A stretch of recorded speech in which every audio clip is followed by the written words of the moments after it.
जय गुरु जी संगत जी, मेरे यूट्यूब चैनल गुरु जी 13 ब्लेसिंग पर आपका हार्दिक स्वागत है। जय गुरु जी, शुक्राना गुरु जी, आप सभी साथ संगत जी को जय गुरु जी। गुरु जी आप सभी पर मेहर बनाए रखें, सर्वदा भला सर्वदा भला। संगत जी मैं आशा करती हूँ कि आप सभी स्वस्थ और मस्त होंगे। संगत जी जैसे कि मैं आपके साथ में गुरु जी की पावन पुस्तक दिव्य आभा के सत्संग शेयर कर रही हूँ, आज उसी कड़ी को आगे बढ़ाते हुए जो कल आपने सत्संग सुना था पुष्पक दास अंकल जी का, जो कि लंदन से था और अंकल जी वहीं पर उस समय रह रहे थे। उसी सत्संग को, क्योंकि सत्संग काफी बड़ा था और मैंने उसके 2 पार्ट्स किए थे, आज उसका सेकंड पार्ट है कि किस तरीके से गुरुजी ने उनको विदेश भेजा, इंग्लैंड गए वो, और वहां पर किन किन समस्याओं का उन्होंने सामना किया जब इंग्लैंड में ही उनका नाटिंगम एक शहर है वहां पर स्थानांतरण हुआ, ट्रांसफर हुआ, तो उसी घटना को उन्होंने यहाँ पर वर्णन किया है।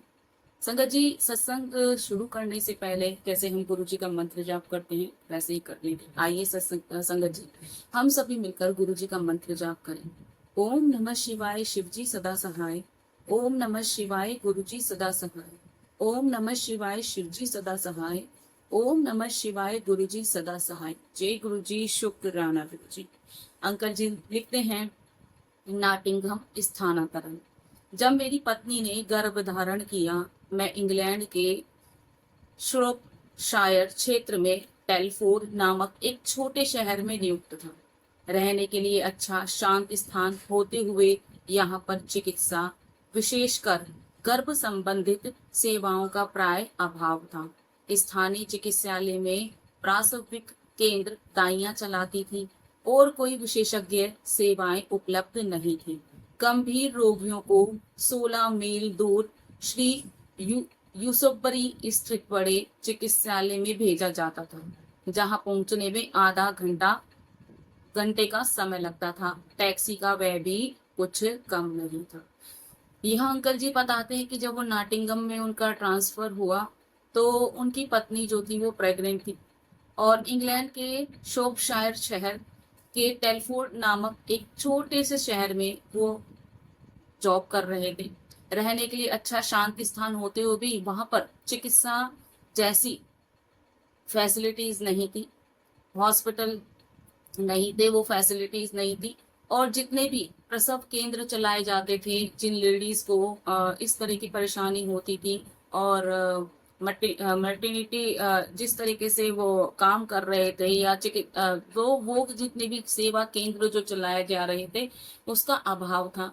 और जो जितने भी हॉस्पिटल वगैरह थे वो काफी दूर पड़ते और जगह जगह छोटे छोटे केंद्र चलाए जा रहे थे, विशेषज्ञ सेवाएं उपलब्ध होती थी। और वहां पर जितने भी केंद्र चलाए गए थे वहां पर जो दाइयां, आप लोगों ने देखा होगा, सुना भी होगा, पहले के समय में दाइयां होती थी जो घर में जाकर प्रसव करती थी, मतलब डिलीवरी करती थी बच्चों का। बच्चे इस तरीके से पैदा होते थे घरों में। अब तो हॉस्पिटल में हो गए हैं जैसे जैसे सुविधाएं, तो अंकल जी कहते हैं वहां पर इस तरह के हॉस्पिटल की सुविधाएं नहीं थी, सुविधा नहीं थी। वहां पर दाइयां ही इस तरह के कार्य करती थी और जो गंभीर रोगी हुआ करते थे उनको 16 मील दूर श्री यूसुफबरी स्थित बड़े चिकित्सालय में भेज दिया जाता था। एक चिकित्सालय था जो कि उनके घर से 16 मील की दूरी पर था और वो सिर्फ उनको वहां पर रेफर किया जाता था जो कि बहुत ज्यादा गंभीर रोगी हुआ करते थे। अब यहाँ पर इनकी पत्नी प्रेग्नेंट थी, उनको इस तरह की सुविधाएं नहीं मिल पा रही थी। आगे अंकल जी ने उसी को बताया कि वहां तक ले जाने का व्यय टैक्सी से जाया जाता था और आधा घंटे का समय वहां पर पहुंचने में लगता था। और टैक्सी का जो खर्चा था या कह सकते किराया था वो भी कम नहीं था, कम नहीं लगता था। मेरी पत्नी के उच्च रक्तचाप के कारण यह निश्चित था कि अंततः उसे श्री यूसफीबरी चिकित्सालय भेजा जाएगा। यद्यपि इंग्लैंड की नेशनल हेल्थ सर्विस की सेवाएं उच्च स्तर की हैं, किसी आकस्मिक परिस्थिति में या गर्भावस्था या फिर प्रसव काल की अवधि में इतनी यात्रा करने के विचार से हम चिंतित हो गए थे। चिकित्सालयों के नियमों के अनुसार पत्नी के प्रसव की अवधि में पति रात भर चिकित्सालय में नहीं रह सकते थे और उस अंतराल में मेरी चिकित्सालय के पास रहने की हार्दिक अभिलाषा थी, जो यहाँ रहते हुए संभव नहीं लग रही थी। यदि उसे वहां पर छोड़कर मुझे घर वापस आना पड़े तो अंकल जी यहाँ कहते हैं कि उनकी जो वाइफ थी आंटी जी का बीपी बहुत ज्यादा, बीपी जैसे आपने पहले भी सुना था, बीपी बहुत ज्यादा था और उनको उस कंडीशन में श्री यूसबरी चिकित्सालय ही भेजा जाएगा, ऐसा अंकल जी सोच रहे थे। और हालांकि ऐसा नहीं है, इंग्लैंड में नेशनल हेल्थ सर्विस की सेवाएं जो हैं वो अच्छी नहीं है, बहुत उच्च स्तर की हैं, हमारे देश से तो बहुत डेवलप है वो देश।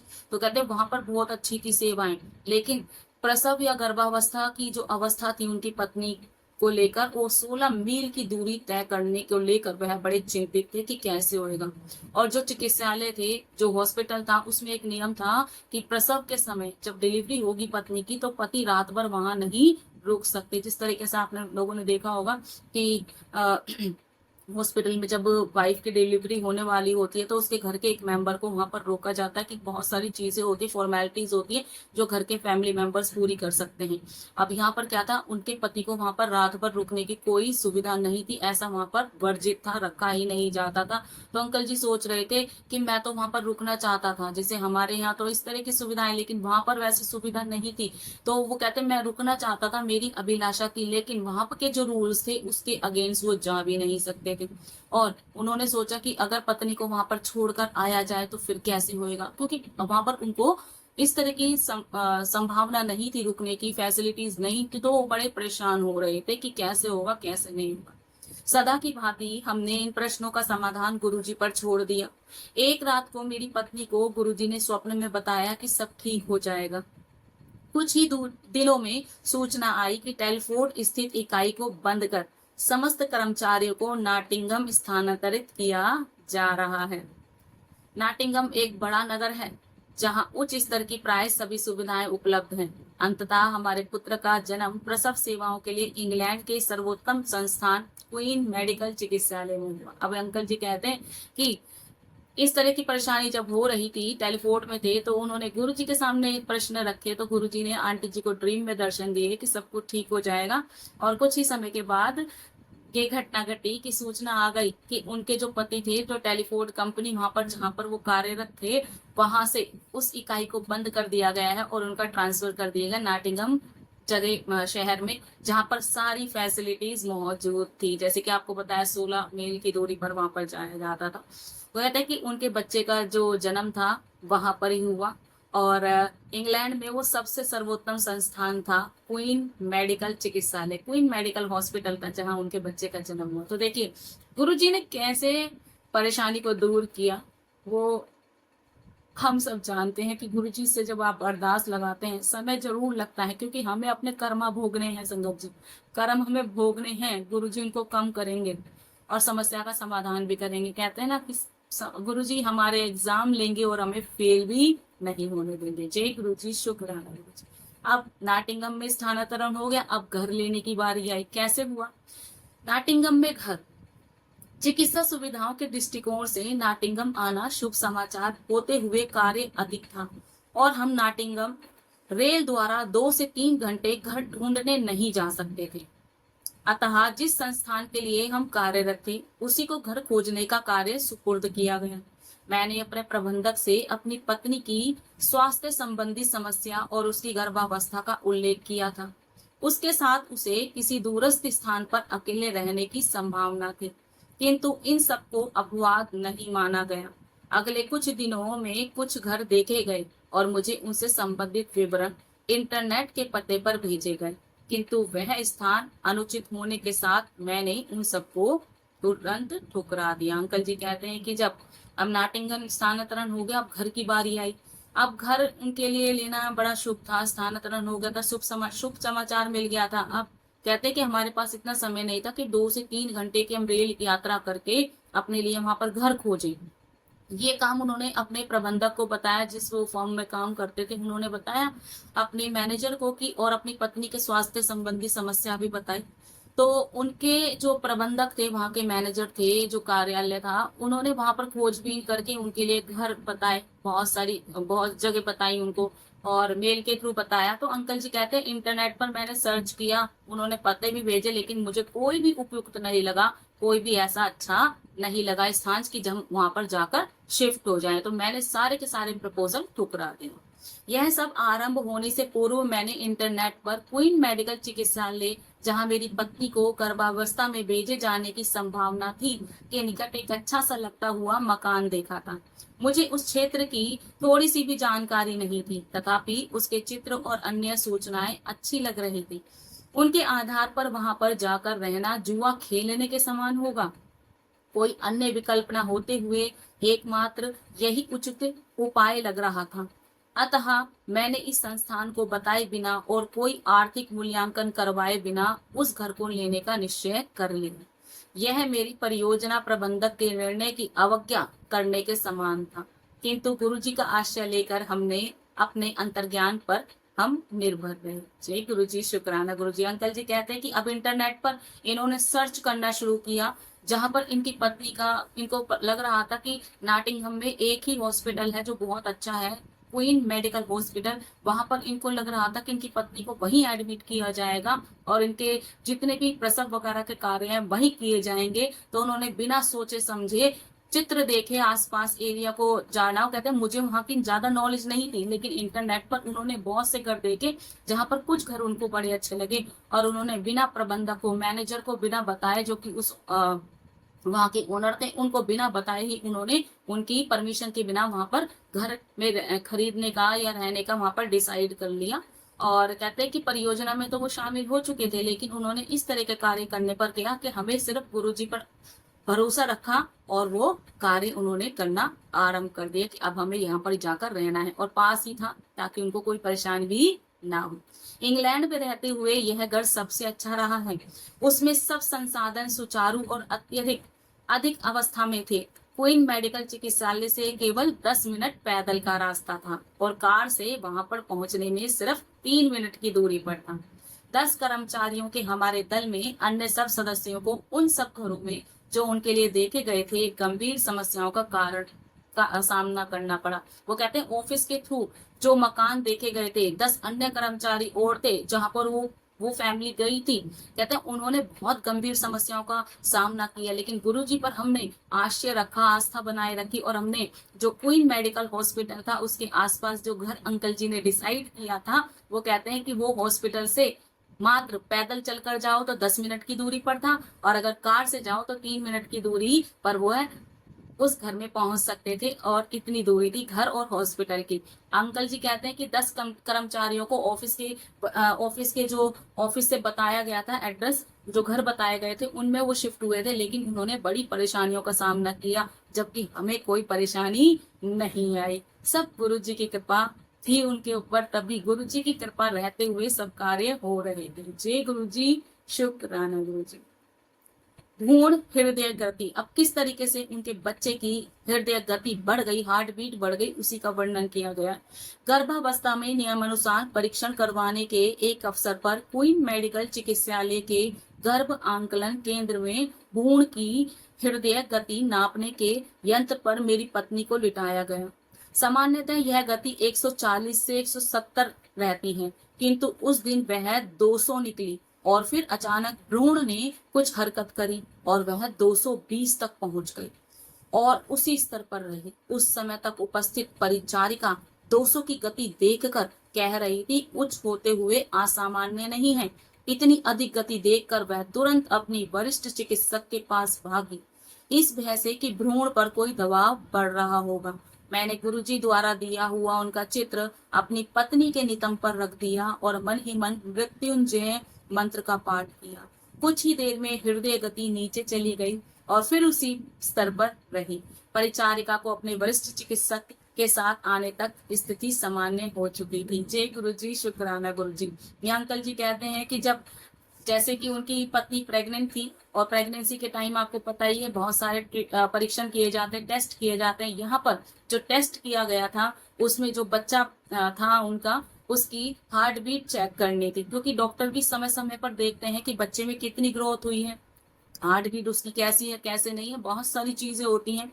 तो यहाँ पर आंटी जी को टेस्ट के लिए बुलाया गया था और उनकी बच्चे की हार्ट बीट देख रहे थे, जो कि नॉर्मली जैसे डॉक्टर देखते हैं तो नॉर्मली उस समय बच्चे की हार्ट बीट जो 140 से लेकर 170 के बीच में रहती है, लेकिन उस दिन जब उनकी हार्ट बीट देखी गई बच्चे की तो 200 तक वो पहुंच गई थी। अब 200 तक पहुंची, उसके बाद बच्चे ने कोई एक्टिविटी की होगी तो उसकी उन बच्चे की जो हार्ट बीट थी 220 पहुंच गई। अब इतनी स्पीड को देख कर ना जो नर्स थी वो डर गई और तुरंत वो अपने सीनियर डॉक्टर के पास भाग कर गई। और कहते हैं कि जब ये बात उन्होंने अंकल जी को ने भी नोटिस की कि ये तो भैया अपने हाथ खड़े करके यहाँ से जा रही है अपने सीनियर डॉक्टर को बुलाने, अब अंकल जी भी डर गए। अंकल जी के पास गुरु जी का एक स्वरूप था। उन्होंने आंटी जी के वो नितंब पर यानी कि हिप के कूल्हे मतलब कूल्हे पर उनके वो गुरु जी का स्वरूप रख दिया। और कुछ ही देर में कहते हैं कि मैंने महामृत्युंजय मंत्र का जाप करना शुरू किया मन ही मन। लेकिन थोड़ी सी देर के बाद ही क्या हुआ, जो बच्चे की हार्ट बीट थी वो 170 से वो 140 से 170 के बीच में आ गई, जो कि सामान्य थी। जब तक नर्स वहां पर अपने डॉक्टर सीनियर डॉक्टर के साथ पहुंची तब तक सब कुछ ठीक हो चुका था। जय गुरु जी, शुक्राना गुरु जी, बच्चे की हार्ट बीट नॉर्मल हो गई। प्रसव और अन्य गंभीर समस्याएं। वर्ष 2005 में गुरुजी की कृपा से हमें पुत्र प्राप्ति हुई। मेरी पत्नी का प्रसव काल अत्यंत लंबा और अथक वेदना से पूर्ण रहा था। औषधियां लेते हुए भी एक अवसर पर उसके रक्तचाप का निम्न स्तर 132 तक चला गया था और वह अर्ध चेतना में चली गई थी। चिकित्सक उस पर आकस्मिक शल्य क्रिया करने का विचार कर रहे थे। फिर गुरुजी से प्रार्थना करने पर उसकी स्थिति और प्रसव सामान्य हुए और कोई अन्य बाधा नहीं आई। जय गुरु जी, शुक्राना गुरु जी। अंकल जी कहते हैं कि प्रसव के समय भी आंटी जी को बहुत ज्यादा परेशानियां आई। वो कहते हैं कि 2005 में उनको पुत्र रत्न की प्राप्ति हुई और जब उनकी जो पत्नी है आंटी जी, उनका जो प्रसव काल था, प्रेगनेंसी जो थी वो बहुत लंबी चली और जब तक चली, आप सभी जानते 9 महीने तक रहती है। 9 महीने तक जब उनकी प्रेगनेंसी का समय रहा तो वह बड़ी वेदना में रही, पीड़ा में रही, दर्द से भरी रही। कुछ ना कुछ उनके साथ लगा रहा। वो औषधियां भी ले रही थी और जैसे आप सभी जानते हैं उनका बीपी भी बहुत ज्यादा हाई था, जो कि 132 तक चला गया था। यहाँ निम्न की बात करते हैं, लो हो गया था। पहले हाई रहता था लेकिन जब प्रेगनेंसी हुई है, जब उनका डिलीवरी का टाइम हुआ उस समय उनका उनका जो बीपी था वो लो हो गया और लो होकर 132 पर पहुंच गया और वो अर्धचेतन सी हो गई थी। मतलब अनकॉन्शियस सी हो गई थी और सुध सी हो बैठी थी वो थोड़े से समय के लिए। लेकिन चिकित्सकों ने बोल दिया कि इनका तो शल्य क्रिया करनी पड़ेगी, तुरंत के तुरंत कुछ ना कुछ मतलब शल्य क्रिया करनी पड़ेगी और अभी उपचार करना पड़ेगा। तो अंकल जी डर गए। फिर गुरुजी से उन्होंने प्रार्थना की और फिर क्या हुआ, थोड़ी सी समय के बाद ही गुरुजी से प्रार्थना करने के बाद ही वो सारी स्थिति कंट्रोल हो गई, अंडर कंट्रोल हो गई। जो पहले आउट ऑफ कंट्रोल हो रही थी सिचुएशन, अब अंडर कंट्रोल हो गई सारी सिचुएशन और उनको कोई भी बाधा नहीं हुई और उनकी आसानी से डिलीवरी हुई, जो कि एक पुत्र उनको प्राप्त हुआ। स्वस्थ शिशु के जन्म का आनंद अल्पकालीन रहा क्योंकि उसके रक्त परीक्षण में कुछ अनियमितता पाई गई और उसे मूत्र नहीं हो पा रहा था। चिकित्सक उसके रोग के स्रोत या स्वभाव से अपरिचित थे, अतः वह उसका निदान नहीं कर पा रहे थे। परीक्षण करते हुए उन्होंने 2 दिन के शिशु के मेरुदंड से तरल निकालने का प्रयास किया किंतु असफल रहे। अतः उन्होंने प्रतिजैविक औषधियां देनी आरंभ कर दी जिससे इसे इस रोग से छुटकारा मिल सके। अंकल जी बताते हैं कि बच्चे का तो जन्म हो गया, लेकिन वो जो हमें खुशी हुई बच्चे के जन्म की वो थोड़ी ही समय के लिए रही। क्यों? क्योंकि 2 दिन के बाद ही इनके बच्चे को क्या हुआ, हॉस्पिटलाइज किया गया। वो कहते हैं कि उनके बच्चे के ब्लड में कुछ इन्फेक्शन हो गया था और बच्चा फ्रेश भी नहीं हो पा रहा था, मतलब उस बच्चे को टॉयलेट नहीं आ रहा था। अब जब चिकित्सकों को बताया गया, चिकित्सक बड़े परेशान की गए, क्या है ये, क्या हो रहा है। जब उन्होंने उस बच्चे के टेस्ट किए और उन पर तरह तरह के ट्रीटमेंट किए, तब उन्होंने डिसाइड किया कि इसकी मेरुदंड मतलब स्पाइनल कोड जो स्पाइनल कोड से तरल पदार्थ लिक्विड निकाला जाए। हो सकता है इसमें मतलब कुछ गड़बड़ हो क्योंकि ब्लड इन्फेक्शन हो गया था। अब वो परेशान इस चीज को लेकर। अब कहते हैं मेरुदंड से जब तरल निकालने का प्रयास किया गया तो उसमें भी असफल रहे। जब वहां से कुछ तरल निकला ही नहीं तो उनको लगा शायद ये डिहाइड्रेट है, मतलब बच्चे में पानी की कमी हो गई है। अब वो परेशान। डॉक्टरों ने उनको एंटीबायोटिक मेडिसिन देनी शुरू कर दी छोटे से बच्चे को, जो कि 2 या 3 दिन का रहा होगा। कहते ताकि उससे बच्चे को रोग से छुटकारा मिल जाए, कि क्या परेशानी आ रही है, टॉयलेट क्यों नहीं जा रहा बच्चा, और इस तरह की कंडीशन जो होती है बड़ी क्रिटिकल होती है, यहाँ बड़ी परेशानी उनको। फिर उन्होंने क्या किया, अब डॉक्टरों ने क्या किया, वो कहते हैं चिकित्सक उसे आवश्यकता से अधिक खाद्य पदार्थ देने के बाद ड्रिप भी दिया गया, मतलब बच्चे को ड्रिप भी लगाया गया, और आवश्यकता से अधिक उनको बच्चे को खाद्य पदार्थ दिया गया था, लिक्विड दिया गया था। प्रथम 4 दिनों में मूत्र न कर पाने से वे अधिक चिंतित थी। 4 दिन तक उस बच्चे ने टॉयलेट नहीं किया, और उन्हें उसके शरीर में संभव जल की कमी अधिक संशय था। उन्होंने सोचा कि बच्चे ने 4 दिन तक टॉयलेट नहीं किया है, शायद डिहाइड्रेट हो गया है, डिहाइड्रेशन हो गया है, मतलब पानी की कमी हो गई है उसके शरीर में। और इस तरीके से उन्होंने वो क्या कहते, उसके गुर्दों का भी जांच हुई, उसके गुर्दों की भी जांच की गई, और अधिक अधिक मात्रा में उसको तरल पदार्थ दिया गया ताकि वो शंका खत्म हो जाए। लिक्विड दिया गया उसको बच्चे को ड्रिप के माध्यम से, ताकि लिक्विड जाए और वो क्या करे, टॉयलेट करे। पर ऐसा हुआ ही नहीं। वो इस अनेक तरह के विचार कर रहे थे, जिससे अंकल जी और उनकी पत्नी बड़े चिंतित थे। जैसे ये समस्या कम नहीं थी, अचानक से क्या हुआ, मेरी पत्नी को भी गंभीर मूत्र रोग हो गया, और उसका तापमान 105 डिग्री तक पहुंच गया। माँ और शिशु की गंभीरता देखते हुए उन दोनों को गहन सेवा केंद्र में भेज दिया गया। विदेश में मैं बिल्कुल अकेला था, परिवार, किसी संबंधी या मित्र का साथ नहीं था। मेरे दल के सदस्य स्वदेश लौट चुके थे, क्योंकि परियोजना की अवधि समाप्त हो चुकी थी। गुरुजी द्वारा दिए गए उनके चित्र हमने शिशु के शरीर पर और उसकी शैया पर बार बार रखे, और उनसे प्रार्थना की, अत्यधिक विनती करी। ऐसी प्रतिकूल परिस्थितियों से हम कर भी क्या सकते थे। अंकल जी कहते हैं कि अब एक समस्या तो खत्म नहीं हो रही थी, कि बच्चे को ड्रिप लगा के वो लिक्विड दे रहे हैं, और 4 दिन तक बच्चे ने टॉयलेट नहीं किया। उसके स्पाइनल कोर्ड से जो था तरल पदार्थ ढूंढ रहे हैं, तरल पदार्थ नहीं निकल रहा, तो कहते हैं कि डिहाइड्रेशन हो गया, पानी की कमी हो गई है। बच्चे को ड्रिप लगाकर वो चीज भी दी गई, लिक्विड फॉर्म में दिया गया। अब क्या था, वो समस्या तो खत्म हो नहीं रही थी, बच्चे के चक्कर में लगे हुए थे डॉक्टर। अब यहाँ पर क्या था, पत्नी के साथ भी गंभीर समस्या आ गई। उनको क्या था, इन्फेक्शन हो गया। आंटी जी को भी मूत्र का इन्फेक्शन। अब यहाँ पर आंटी जी को भी यूरिन इन्फेक्शन हो गया था। अब वो कहते हैं कि उनका जो टेम्परेचर था आंटी जी का 105 डिग्री हो गया था, उनको बुखार भी हो गया था। अब बच्चे की गंभीरता भी देख रहे थे और माँ को भी देख रहे थे, दोनों ही कंडीशन बहुत ज्यादा खराब हो गई, और उन दोनों को गहन सेवा केंद्र यानी कि आईसीयू में भेज दिया गया। विदेश में अंकल जी कहते हैं मैं बिल्कुल असहाय था, अकेला था, ना तो परिवार था, ना ही कोई सगा संबंधी। यहाँ तक कि जो उनके साथ स्वदेश से, भारत से जो टीम आई थी लोगों की, वो भी घर जा चुकी थी, क्योंकि सारा कार्य उनका जो था वो समाप्त हो चुका था। अंकल जी यहाँ सिर्फ अपनी पत्नी की प्रेगनेंसी के कारण रुके हुए थे, क्योंकि अगर वो बीच में वो सारा कार्यभार खत्म होने के बाद वो जाते, तो शायद बीच रास्ते में कुछ इस तरह की घटना ना हो जाए, प्रसव ना हो जाए, उनका बच्चा का जन्म ना हो जाए। इसी कंडीशन को देखते हुए, इस घटना को देखते हुए वो वहां पर रुक गए थे। अब कहते हैं कि बार बार अब वो बड़े परेशान। अब वो कहते हैं कि जो बच्चा था, उसके बच्चे के ऊपर बार बार वो गुरुजी का स्वरूप रख रहे हैं, बच्चा जहां पर लेटा था उसके बेड पर बार बार गुरुजी का स्वरूप रख रहे हैं, उसके शरीर से टच कर रहे हैं।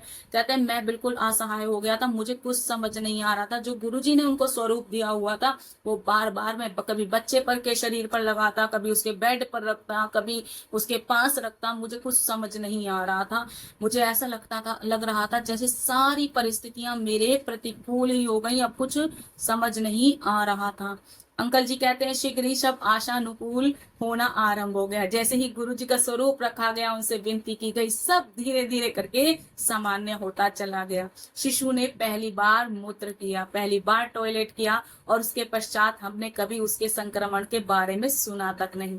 कहते जिस तरह का डॉक्टर बता रहे थे कि उसको इन्फेक्शन हो गया है, वो कहते हैं कि जब पहली बार उसने टॉयलेट किया तो उसका जो संक्रमण था, जो कुछ डॉक्टर बता रहे थे, वो कभी हमने नाम सुना ही नहीं ना ही कभी उसको इस तरह की कोई परेशानी ही आगे हुई। चिकित्सकों के अनुसार शिशु के रक्त में वह संक्रमण संभवतः उसकी मां से रहा होगा। मेरी पत्नी को तीव्र प्रतिजैविक औषधियां दी गई और उसके स्वास्थ्य में भी सुधार आया। दोनों को जन्म के कुछ दिनों पश्चात घर पर भेज दिया गया। जय गुरु जी, शुक्राना गुरु जी। अंकल जी कहते हैं कि एंटीबायोटिक मेडिसिन दी गई और डॉक्टरों ने ये निकाला रिजल्ट कि जो बच्चे में इन्फेक्शन जो आया है, ब्लड इन्फेक्शन जो आया है, वो उसकी माँ से आया है। तो इसलिए बच्चे को तो दे दिया गया था जो दिया था, अब उनकी मतलब अंकल जी की वाइफ को भी, वो बच्चे की माँ को भी और अंकल जी की वाइफ को जो था वो एंटीबायोटिक दी गई, जिसके कारण आंटी जी के भी स्वास्थ्य में सुधार हुआ और दोनों को ही छुट्टी दे दी गई, डिस्चार्ज कर दिया गया बिल्कुल स्वस्थ होने पर। जय गुरु जी, शुक्राना गुरु जी। अब क्या था, लंदन कैसे अंकल जी का ट्रांसफर हुआ इंग्लैंड से, उसकी घटना बताते हैं। लंदन स्थानांतरण। नॉटिंघम में परियोजना की सफल समाप्ति पर मेरे दल के सब सदस्य जा चुके थे। हमें रुकना पड़ा क्योंकि उस समय मेरी पत्नी के गर्भाकाल का 9वां मास चल रहा था और प्रसव कभी भी हो सकता था। शिशु के जन्म के पश्चात हमने भारत लौटने से पूर्व 1 माह और रुकने का निर्णय लिया। हमें शिशु के 3-4 मास होने के उपरांत ही लौटने को कहा गया, क्योंकि वायुयान में उसके कानों को अपरिवर्तनीय क्षति पहुंच सकती थी। भारत में मेरे प्रबंधक ने इंग्लैंड के प्रबंधक से मेरे लायक किसी अन्य कार्य के बारे में बात करने का आश्वासन तो दिया, किंतु मेरी योग्यता के अनुसार अच्छे स्थान पर कोई कार्य मिलने की संभावना बहुत कम थी। हम गुरुजी से उपाय के लिए निवेदन करते रहे और शिशु के जन्म के 1 सप्ताह में ही मुझे यहाँ स्थित एक प्रबंधक से फोन आया। उसने पूछा कि क्या मैं BBC में कार्य करने को तत्पर हूँ। उसके 2 सप्ताह के बाद हम लंदन पहुंच सकते हैं। प्रसव, उसके बाद की घटनाएं और मेरी पत्नी का क्षीण स्वास्थ्य होते हुए गुरुजी के आशीर्वाद से हम अपना सामान बंद कर 3 सप्ताह के शिशु के साथ लंदन जा सके। यद्यपि नॉटिंघम से लंदन का समय सामान्यतः 3 घंटे लगते हैं, किंतु व्यस्त यातायात के कारण हम 6 घंटे लग गए। मार्ग में मेरी पत्नी को वेदना तो अवश्य हुई, पर लंदन पहुंचकर वह शीघ्र स्वस्थ हो गई और अब हम यहीं पर हैं। जय गुरु जी, शुक्राना गुरु जी। अंकल जी कहते हैं कि लंदन में कैसे ट्रांसफर हुआ। वो कहते हैं कि सब तो चले गए थे उनके दल के, अंकल जी वहां पर रुके हुए थे क्योंकि उनकी पत्नी का प्रसव काल चल रहा था, प्रेगनेंसी का लास्ट मंथ चल रहा था, 9वां महीना चल रहा था। और आपको पता है 90 महीने के बाद कभी भी प्रेगनेंसी, 90 महीने में कभी भी प्रेगनेंसी हो जाती है। तो यहाँ कहते हैं कि जब उनका इस तरह का पीरियड चल रहा था, तो जो उन्होंने अपने भारत में जो प्रबंधक थे उनसे उन्होंने बातचीत की। अब उनके प्रबंधक ने बोला कि वहां पर वो रह रहे थे, खाना पीना और भी खर्चा रहा होगा, तो उन्होंने इंग्लैंड के प्रबंधक से बात की कि उनको उस समय तक वहां पर जब रह रहे हैं तो कोई कार्यभार दे दो, कोई काम दे दो। तो वो कहते हैं कि उन्होंने इंग्लैंड के प्रबंधक से, मैनेजर से या उस कंपनी के एम्प्लॉय मतलब सीनियर से बात की, तो उनके पास कोई कार्य नहीं था। जो अंकल जी की योग्यता थी उसके अनुसार उनको कोई कार्य नहीं मिल रहा था। वो कहते हैं कि इसी तरीके से भारत लौटने से 1 महीने पहले ही जब उनका बच्चा 3 या 4 महीने का रहा होगा, तो वो कहते 3-4 महीने तक हम वहीं रहे। और जैसे कि जब अप्लाई करते हैं आप, एयरपोर्ट पे आते हैं और जब टिकट वगैरह ली जाती है तो बच्चे का भी बड़ा ध्यान रखा जाए। तो बच्चे के कानों में जो होता है कॉटन लगाई जाती है, ताकि जब जो आपकी फ्लाइट लैंड करती है तो उसमें जो साउंड आता है बच्चों के कानों पर बहुत इफेक्ट पड़ता है, इसलिए छोटे बच्चे जब ट्रेवल करते हैं तो कॉटन लगा दिया जाता है। तो कहते हैं बच्चा 3 से 4 महीने का था और इस तरीके से लौटने को जो कहा गया, तो वायुयान वालों ने, मतलब जो थे, उन्होंने मना कर दिया था कि छोटा बच्चा है, उसके कानों को क्षति पहुंच सकती है, आप थोड़े समय के लिए मत जाइए, जब थोड़ा बच्चा बड़ा हो जाएगा आप तभी जाइएगा। अब क्या था कि जब अंकल जी ने ये बात इंग्लैंड में तो कार्यभार खत्म हो चुका था, अपने मैनेजर को बताई इंडिया में, तो उन्होंने वहां पर इंग्लैंड में बात की। जब बात की तो उनको काम नहीं मिल रहा था, लेकिन गुरुजी के से जब अरदास की गई इस समस्या को लेकर, तो थोड़े समय के बाद ही, 1 सप्ताह के बाद ही, इंग्लैंड के जो प्रबंधक थे उनको उन्होंने अंकल जी को कॉल किया कि कोई कंपनी थी BBC, उसमें कार्य करने को कहा गया और कहा गया कि 1 सप्ताह के बाद आपको लंदन जाना है, इंग्लैंड से लंदन जाना है कार्य के लिए। अब अंकल जी कहते हैं कि ये जब हमें समाचार मिला तो हम तो खुश हो गए कि हमें, मतलब इंग्लैंड से हम लंदन जा रहे हैं, क्योंकि बाहर रहने की बड़ी इच्छा थी अंकल जी की। अब कहते हैं कि जो प्रसव की घटनाएं थी और बहुत सारी घटनाएं, वो कहते हैं वो जो परेशानी हमने झेली, और जो मेरी पत्नी थी वो बीमार हो गई थी, बहुत तीक्ष्ण मतलब क्षीण हो गई थी, कमजोर हो गई थी। गुरु जी से उन्होंने अरदास की और धीरे धीरे करके जैसे ठीक होती गई, वो रिकवरी होती गई, तो अपना सामान वो पैक करती गई। और उस घटना के बाद से 3 सप्ताह के बाद वो छोटे से बच्चे को लेकर 3 सप्ताह के बाद, छोटे सा ही बच्चा था 3-4 महीने का, उसको लेकर वो लंदन पहुंचे हैं। और कहते कि नाटिगम से लंदन पहुंचने में 3 घंटे लगते हैं, लेकिन उनको सफर में 6 घंटे लग गए थे। और कहते कि मार्ग में मेरी पत्नी को जो पीड़ा थी और परेशानी थोड़ी बहुत हुई, लेकिन गुरुजी की कृपा से वो ठीक हो गई और अब वो लंदन में ही रह रहे हैं। और बिल्कुल अब उनकी आंटी बिल्कुल ठीक है, स्वस्थ है, और बच्चा भी बिल्कुल ठीक है। गुरुजी की कृपा से सब कुछ ठीक होता चला गया। संगत जी, आज मैं अपनी वाणी को यही विराम दूंगी। जय गुरुजी, शुक्राना गुरुजी, जय जय गुरुजी।